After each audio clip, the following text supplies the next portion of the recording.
عرب کے ماحول میں بیوی سے اظہار عشق عیب، معشوق سے اظہار عشق فخر۔ میری بات سمجھ میں آ رہی؟ بیوی سے محبت کا اظہار عیب تھا، رن مرید زن مرید، تو ہمارے ہاں بھی ہے، اور معشوق سے عشق یہ ایک فخر کی بات تھی۔ یہ چند شعر سناتا ہوں۔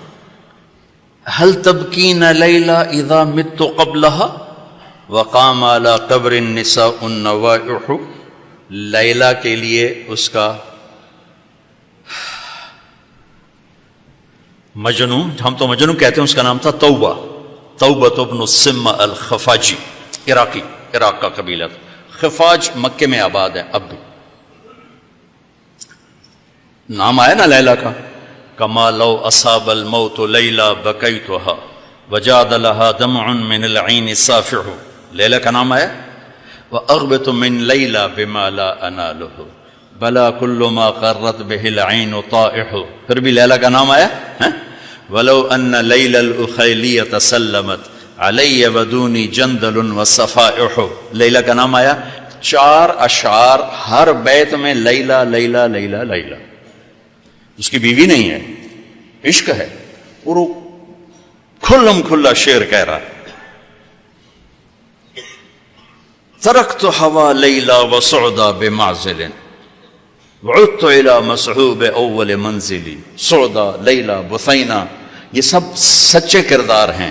اے ساڑھے ہیر رانجے دا وارث شاہ دا دماغ الٹا ہویا ہے تو اس لکھ چھڑی، یہ کوئی کردار نہیں ہے، سسی پنو لیلا ہیر رانجا یہ سب، لیکن یہ سچے نام لیلا، سعدا، بثینا، سعاد، یہ سب صحیح کہانیاں ہیں۔ تو میں لیلا کی سنا رہا ہوں، اور اس کا عاشق کھلم کھلا کہہ رہا ہے مجھے لیلا سے عشق ہے۔ اس کے باپ نے کہا تو نے مجھے رسوا کر دیا۔ حرم میں تھے، کہیں توبہ کر تو آج کے بعد لیلا کا نام نہیں لے گا۔ تو وہ شاعر بلیغ تھا، کہنے گا الہی تبت من کل المعاصی ولکن حب لیلا لا اتوب۔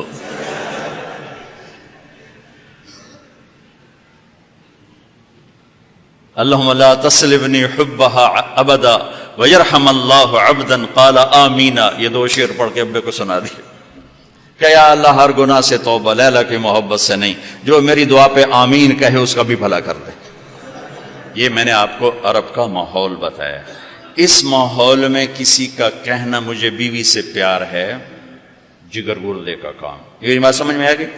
اب سنو، مسجد میں محفل ہے اور میرے نبی سے ایک شخص پوچھتا ہے یا رسول اللہ من احب الناس الیک، آپ کو سب سے زیادہ کس سے پیار ہے؟ اور یہ کان میں نہیں ہو رہی بات، کھلا سوال ہے، کھلی مجلس ہے، اور آپ کھل کے فرماتے ہیں عائشہ سے، عائشہ سے۔ وہ تو سائل بھی ہل گیا، سننے والے بھی ہل گئے، بھی ایک ہی بڑی۔ اس نے جلدی سے سوال بدلا، یا رسول اللہ میرا مطلب ہے کہ مردوں میں سے کون پیارا ہے؟ تو آپ نے نبض اس کی دیکھ لی، تو اب آپ نے کہنا تھا ابو بکر سے، تو آپ نے کہا عائشہ کے ابا سے، ابوہا عائشہ کے ابا سے۔ میرے بچوں، میرے محترم اساتذہ و مفتیان، یہ زندگی پڑھانے کی ہے جو ان کے کام آئے گی۔ انشاءاللہ رفع یدین کرنے والے بھی جنت میں جائیں گے، نہ کرنے والے بھی جائیں گے۔ اگر کبائر سے اجتناب ہے، محرمات سے اجتناب ہے، تو اونچی آمین کہنے والی بھی جائیں گے، پست آمین کہنے والی بھی جائیں گے۔ یہ تو مختلف ہی چیزوں میں جنت جہنم کا پھر معیار نہیں رہ جاتا، پھر اولا غیر اولا کا معیار رہ جاتا ہے۔ لیکن جو چیزیں میں آپ کو زندگی کی بتا رہا ہوں، ان پر جنت اور جہنم کے فیصلے ہونے والے ہیں۔ تو اپنے گھروں کو اگر آباد کرنا ہے تو اپنے نبی والے خوبصورت اخلاق اپناؤ، جس سے میرا گھر آباد ہوگا، آپ کے گھر آباد ہوں گے۔ ایک آیت سنا دیتا ہوں جس میں پوری زندگی موجود ہے۔ ہن لباس لکم وانتم لباس لہن، تمہاری بیوی تیرا لباس ہے۔ یہ اس سے تشبیہ ہے. آپ کا کیا خیال ہے؟ میں ابھی کپڑے بدل کر آیا ہوں، اس پر میں چائے گراؤں گا؟ خود سالن گراؤں گا؟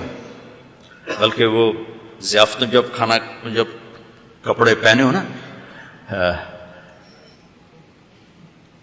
دھلے ہوئے، تو ہم آستینیں چڑھا کے کھانا کھاتے ہیں کہ کہیں آستین سالن میں نہ ڈوب جائے. سامنے ہم کوئی رومال رکھتے ہیں کہ اس پر کوئی سالن کا قطرہ نہ گر جائے، کوئی چائے نہ گر جائے، کوئی داغ لگے تو فوراً دھوتے ہیں. کبھی دیکھا کسی نے اپنا کرتا پھاڑنا شروع کر دیا ہو؟ میں قربان جاؤں، قرآن کیا کلام ہے. ایک لفظ میں پوری زندگی سمجھا دی کہ جتنا لباس کو بچاتے ہو اتنے اس رشتے کو بچا لو تو زندگی آباد ہو جائے گی.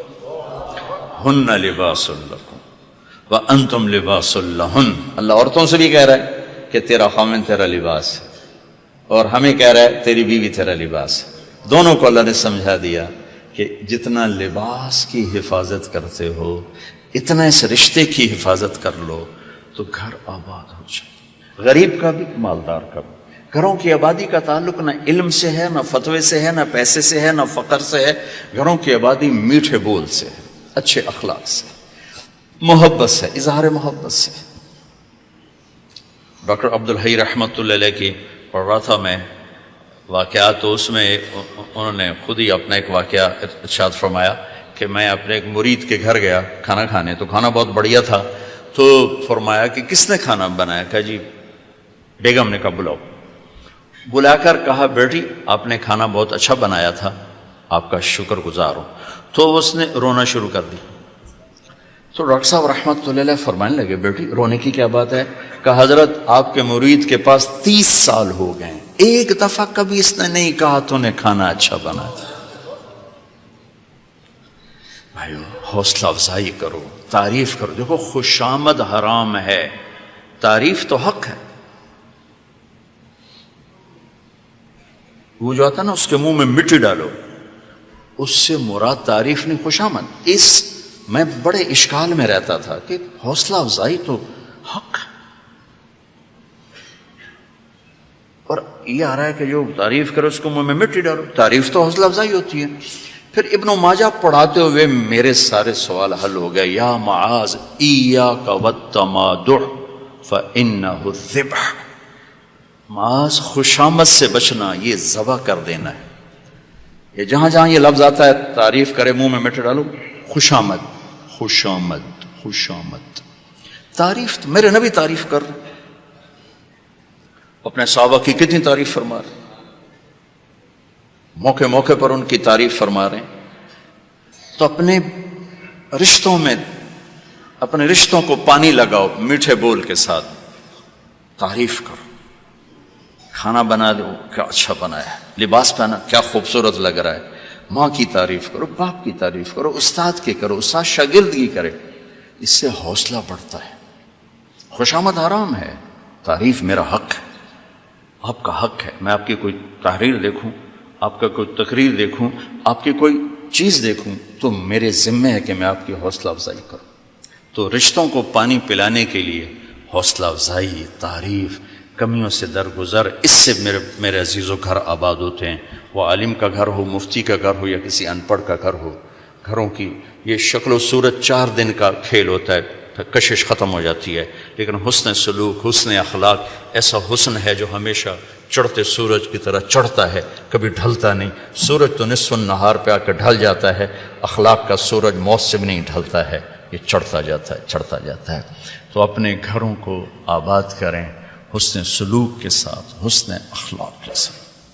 میرے نبی حضرت میمونہ کے گھر میں تھے. اب رات کو پیشاب آیا، باہر نکلے، پیچھے آنکھ کھل گئی اماں جان کی، دیکھا بستر خالی، چکر دے دیا ان کو.